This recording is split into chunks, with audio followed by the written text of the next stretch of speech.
Hello students, welcome to Abhipedia. I hope you are all doing good. तो जैसा कि students आपको पता है, यूट्यूब चैनल अभी लैडर पे हमारी एक डेली करंट अफेयर्स की सीरीज चलती है। उसी को हम यहाँ पर कंटिन्यू करेंगे, डिस्कस करेंगे current affairs for the date of 30th of August 2022। देखते हैं स्टूडेंट्स हमारी इस क्लास का स्ट्रक्चर। तो जैसा आपको पता है, डेली बेसिस पे हम लोग न्यूज़ और क्वेश्चंस को कवर करते हैं। तो 5 न्यूज़ और हर एक न्यूज़ के बाद एक एक क्वेश्चन यहाँ पर हम कवर करते चलेंगे।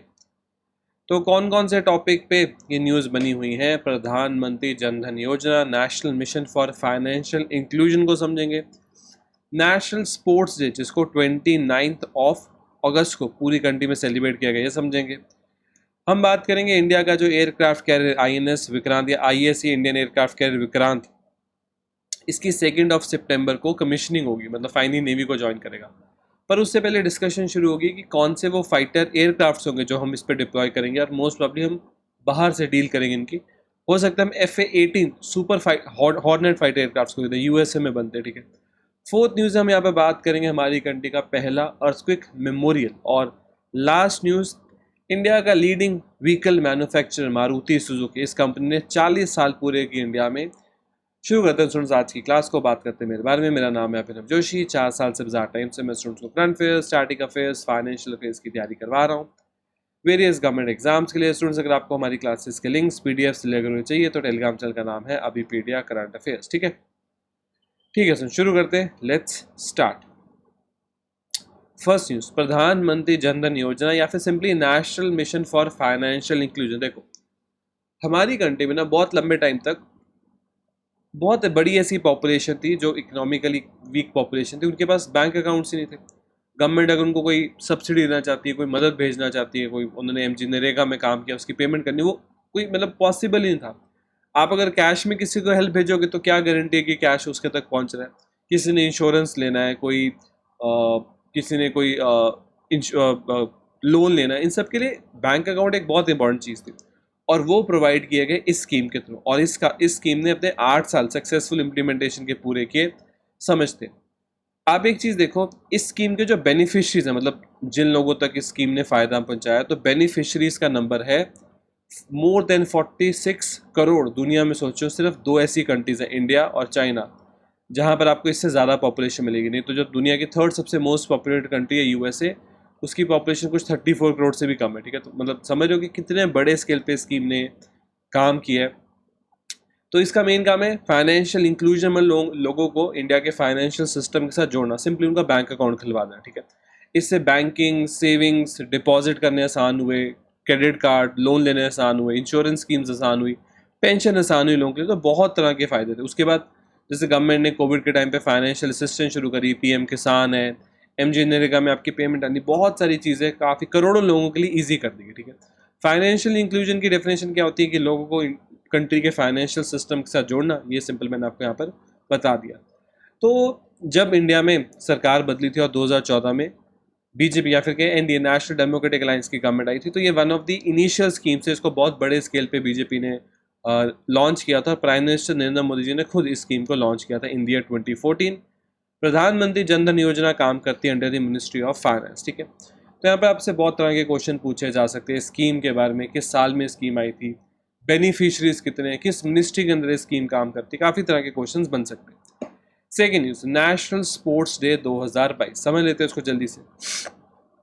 तो हर साल हमारी कंट्री में स्पोर्ट्स डे 29 ऑफ अगस्त को सेलिब्रेट किया जाता है। असल में एक ट्रिब्यूट है हॉकी लेजेंड मेजर ध्यानचंद जी को, जिनका जन्म हुआ था 1905, डेट थी 29 ऑफ अगस्त, ठीक है।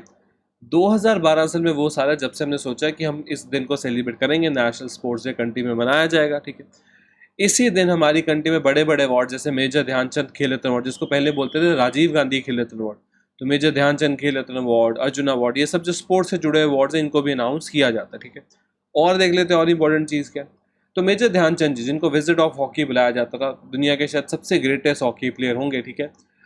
इनका जन्म हुआ था 29 ऑफ अगस्त 1905। आज के हिसाब से यूपी का जो प्रयागराज है वहाँ इनका जन्म हुआ था। 3 ओलंपिक गोल्ड है इनके पास। तो इनके जिस टीम का ये पार्ट थे, 1928 एम्स्टरडैम, 1932 लॉस एंजलिस, 1936 बर्लिन, तीनों बार जो इनके अंडर टीम थी उसने यहाँ पर गोल्ड जीता। वैसे आपको पता होना चाहिए, इंडिया की मेंस हॉकी टीम अब तक भी, चाहे हमारी हॉकी टीम का एक काफ़ी बड़ा हाई है था 30s 40s 50s में। फिर लो भी आया, फिर ऐसा भी टाइम आया कि Indian mains hockey team medal नहीं जीत पा रही थी, बीजिंग ओलंपिक्स में तो क्वालिफाई भी नहीं कर पाए, तो लो भी आया। और अब हमारी हॉकी टीम वापस से मेहनत करिए, वापस से ऊपर जाने की कोशिश करिए, अब काफ़ी अच्छी परफॉर्मेंस है मेंस हॉकी टीम, ठीक है। तो इतना कुछ होने के बावजूद भी आज भी दुनिया में ओलंपिक्स में सबसे successful men's hockey team India ही है, ठीक है। जितना मुझे याद है टोटल 12 मेडल है शायद।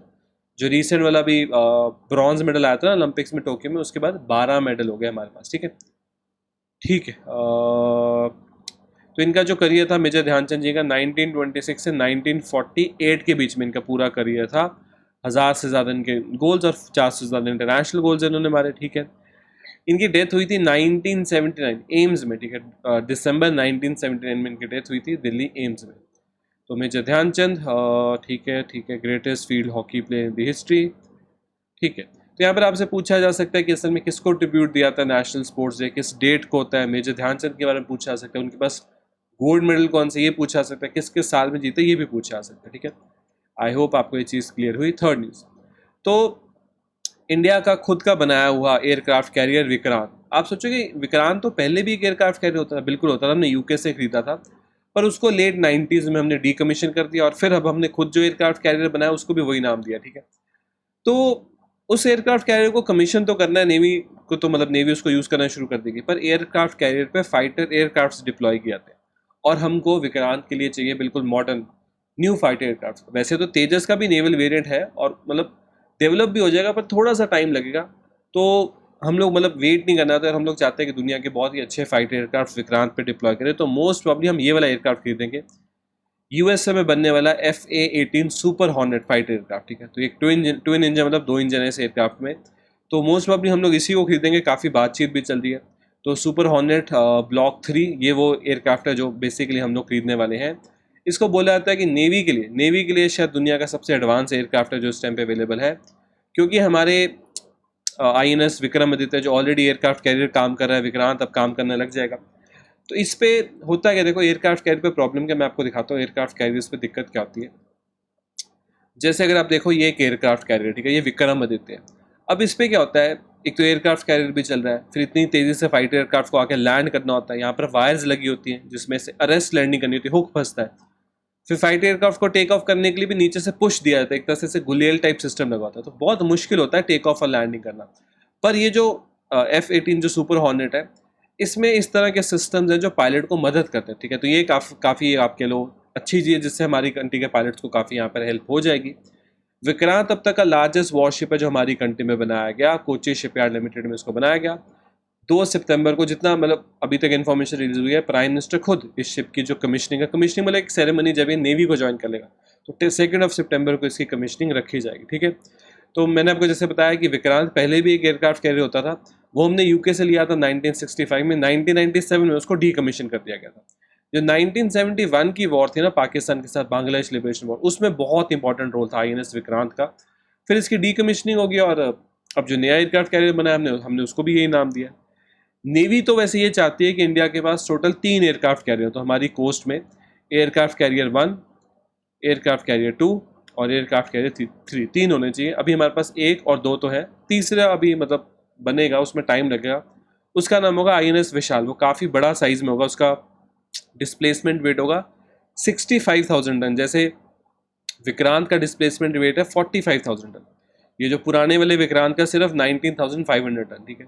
तो डिस्प्लेसमेंट वेट क्या होता है कि जैसे अगर शिप पानी में चला गया तो कितना पानी वो अपने मतलब अपनी जगह बनाने के लिए हटा रहा है, इस तरह से डिस्प्लेसमेंट वेट को काउंट किया था, ठीक है।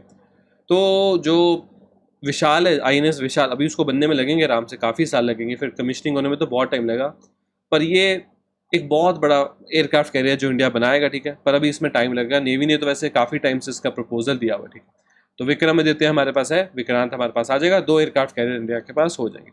और हॉर्नेट मैंने आपको बता दिया, ये वो एयरक्राफ्ट होंगे फाइटर एयरक्राफ्ट जिनको हम डिप्लॉय करेंगे अपने एयरक्राफ्ट कैरियर्स, ठीक है। तो यहाँ पर आपसे बहुत बहुत कुछ पूछा जा सकता है। विक्रांत, पुराना विक्रांत, विक्रमादित्य हमने लिया था रशिया से, जो ये वाला है, रशिया से हमने इसको खरीदा था, पर इसमें फिर हमने बहुत सारे अपग्रेड किया इसको, तब जाके हम इसको यूज़ करते हैं, ठीक है। ठीक है, प्राइम मिनिस्टर नरेंद्र मोदी ने डेडिकेट किया है कंट्री को फर्स्ट अर्थक्वेक मेमोरियल। तो बहुत ही यूनिक सा एक ये चीज़ बनाई गई है, ठीक है, मैं आपको समझाता हूँ। तो इंडिया का पहला अर्थक्वेक मेमोरियल जिसका नाम क्या है, इसका नाम है स्मृति वन, इसको बनाया गया गुजरात के भुज में। तो यहाँ पर असल में एक बहुत बड़ा अर्थक्वेक आया था 2001 में, तो उसी से इंस्पायर होकर उसी अर्थक्वेक की याद में इसको बनाया गया है। जिन लोगों की जान गई थी 2001 के अर्थक्वेक में, उन सबका यहाँ पर नाम भी लिखा गया, ठीक है। तो जो गुजरात के सीएम इस टाइम पे भूपेंद्र पटेल, उन्होंने बताया कि एक अर्थक्वेक के टाइम पे कैसी सिचुएशन होती है वो भी आप यहाँ पर जो विजिटर्स होंगे उनको वो भी एक्सपीरियंस यहाँ पर करवाया जाएगा, ठीक है। ठीक है, तो 470 एकर्स के एरिया में इसको बनाया गया है।